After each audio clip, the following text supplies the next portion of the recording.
ಪ್ರತಿ ವರ್ಷ ಮಾವಿನ ಹಣ್ಣಿನ ಸೀಸನ್ನಲ್ಲಿ ಬೆಂಗಳೂರಿನ ಸಸ್ಯಕಾಶಿ ಲಾಲ್ಬಾಗ್ನಲ್ಲಿ ಮಾವಿನ ಮೇಳವನ್ನ ಆಯೋಜನೆ ಮಾಡಲಾಗುತ್ತೆ.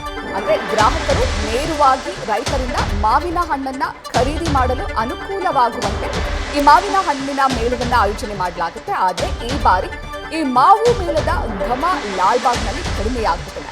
ಕಳೆದ ವರ್ಷಕ್ಕಿಂತ ಈ ವರ್ಷ ಕಡಿಮೆ ಜನರು ಮಾವಿನ ಮೇಳಕ್ಕೆ ಆಗಮಿಸುತ್ತಿದ್ದಾರೆ ಅಂತ ವ್ಯಾಪಾರಸ್ಥರು ಬೇಸರಗೊಂಡಿದ್ದಾರೆ. ಜೂನ್ 1ಕ್ಕೆ ಈ ಮಾವಿನ ಮೇಳ ಆರಂಭವಾಗಿದ್ದು ಜೂನ್ 30ರವರೆಗೆ ನಡೆಯಲಿದೆ.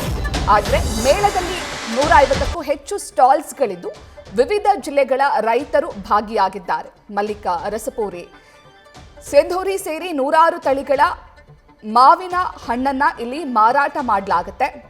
ಇನ್ನು ಈ ಬಾರಿ ಮ್ಯಾಂಗೋ ಚಿಲ್ಲಿ ಗಮನ ಸೆಳೆದಿದೆ. ಅಂದರೆ ಮೆಣಸಿನಕಾಯಿ ರೀತಿಯ ಮಾವಿನ ಹಣ್ಣು ಕೂಡ ಗಮನ ಸೆಳೆದಿದೆ.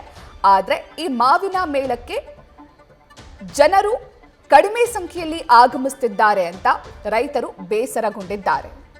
ಸರ್, ಮಾವು ಮೇಳ ನಡೀತಾ ಇದೆ. ಸೊ ವ್ಯಾಪಾರ ಹೇಗಾಗ್ತಿದೆ? ಜನ ಬರ್ತಾ ಇದಾರೆ ಹೇಗೆ? ಪರವಾಗಿಲ್ಲ ಮೇಡಮ್, ಬರ್ತಾ ಇದ್ದಾರೆ. ವ್ಯಾಪಾರನೂ ಆಗ್ತಾ ಇದೆ.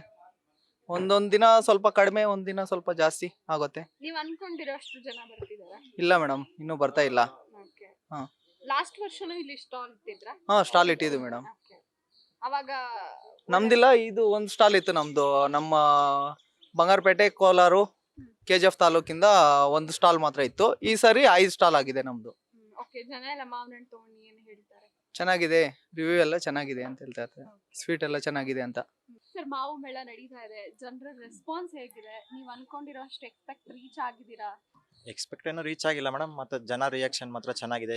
ಬಂದು ತೊಗೊಂಡೋಗಿರೋರು ಎಲ್ಲ ಚೆನ್ನಾಗಿದೆ. ನಿಮ್ದೆಲ್ಲ ಆರ್ಗಾನಿಕ್ ಆಗಿರೋದ್ರಿಂದ ತುಂಬ ಸ್ವೀಟ್ ಇದೆ. ಮತ್ತೆ ಬರ್ತಾ ಇದ್ದಾರೆ. ತೊಗೊಂಡೋಗಿರೋರೆ ಮತ್ತೆ ಬರ್ತಾ ಇದ್ದಾರೆ ಹೊರತು ಹೊಸದಾಗಿ ಯಾರು ಬರ್ತಾ ಇಲ್ಲ. ಏನ್ ಕಾರಣ ಅನ್ಸುತ್ತೆ? ಅದೇ ನಮ್ಮ ಪಬ್ಲಿಸಿಟಿ ಇಲ್ಲ. ಇನ್ನೊಂದು ಇಲ್ಲಿ ಎಕ್ಸ್ಪೆನ್ಸಸ್ ಜಾಸ್ತಿ. ಗೇಟ್ ಒಳಗಡೆ ಬರ್ಬೇಕಂದ್ರೆ ಎಕ್ಸ್ಪೆನ್ಸಸ್ಸು ಜಾಸ್ತಿ ತೊಗೊಬೇಕನ್ನೋರು ಆಸೆ ಇರುತ್ತೆ ಅವ್ರಿಗೆ, ಜಾಸ್ತಿ ತೊಗೊಬೇಕಂತ. ಮತ್ತೆ ವೆಯ್ಟ್ ಹೊತ್ಕೊಂಡು ಹೋಗೋಕ್ಕಾಗಲ್ಲ, ತುಂಬ ದೂರ ಇದೆ ಗೇಟ್ಸು. ಒಳಗಡೆ ಪಾರ್ಕಿಂಗ್ ಎಲ್ಲ ಇಲ್ಲ. ಅದರಿಂದ ಒಳಗಡೆ ಬಿಡ್ಬೇಕು ಮೇಡಮ್. ಬೈಕ್ ಎಲ್ಲ ಒಳಗಡೆ ಬಿಟ್ರೆ ನಮಗೆ ಸ್ವಲ್ಪ ಅನುಕೂಲ ಆಗುತ್ತೆ. ಎಂಟ್ರಿ ಫೀಸು ಎಲ್ಲ ಜಾಸ್ತಿ ಇದೆ ಮೇಡಮ್ ಇಲ್ಲಿ ಲಾಲ್ಬಾಗ್ ಒಳಗಡೆ. ಏನ್ ಮಾಡೋಕ್ಕಾಗತ್ತೆ? ಎಂಟ್ರಿ ಫೀಸ್ಗೆ ಬರ್ತಾ ಇಲ್ಲ. Solution ಅನ್ಸುತ್ತೆ. ಸೊಲ್ಯೂಷನ್ ಏನಿಲ್ಲ ಮೇಡಮ್. ಒಂದು ಸ್ವಲ್ಪ ಬೈಕ್ಗೆ ಅಲೋ ಮಾಡಿದ್ರೆ, ಇಲ್ಲ ಡೆಲಿವರಿಗೆ ಏನಾದ್ರು ಇದು ಮಾಡಿದ್ರೆ ಸಾಕು ಮೇಡಮ್. ಒಂದು 4-5 ಒಂದು ಅಂಗಡಿಗೆ ಒಂದೊಂದು ಬೈಕ್ ಇಟ್ಕೊಂಡ್ರು ಕೂಡ ನಾವೇ ಡೆಲಿವರಿ ಕೊಡ್ತೀವಿ ಗೇಟ್ ಹತ್ರ ಅವ್ರಿಗೂ ತಗೊಂಡೋಗಿ. ಆ ಥರ ಇದ್ರೂ ಸ್ವಲ್ಪ ವ್ಯಾಪಾರ ಆಗುತ್ತೆ.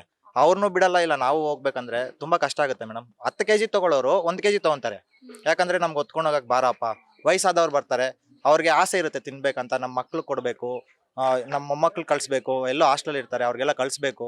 ಇಲ್ಲ ಬೇರೆ ಮನೇಲಿ ಇರ್ತಾರೆ, ಅವ್ರು ಕಳಿಸ್ಬೇಕು ಅಂದ್ರೆ ತುಂಬಾ ಆಸೆ ಇರುತ್ತೆ ಒಂದು 10 kg ತಗೊಬೇಕಂತ. ಅವ್ರು ಬಂದು 1 kg ತಗೊಂತಾರೆ. ಯಾಕಂದ್ರೆ ನಮ್ಗೆ ಆಸೆ ಇದೆಯಪ್ಪ, ಬಟ್ ಎತ್ಕೊಂಡು ಹೋಗೋಕ್ಕಾಗಲ್ಲ, ಹೊತ್ಕೊಂಡು ಹೋಗ್ಬೇಕು, ತುಂಬಾ ದೂರ ಇದೆ ಅಂತಾರೆ.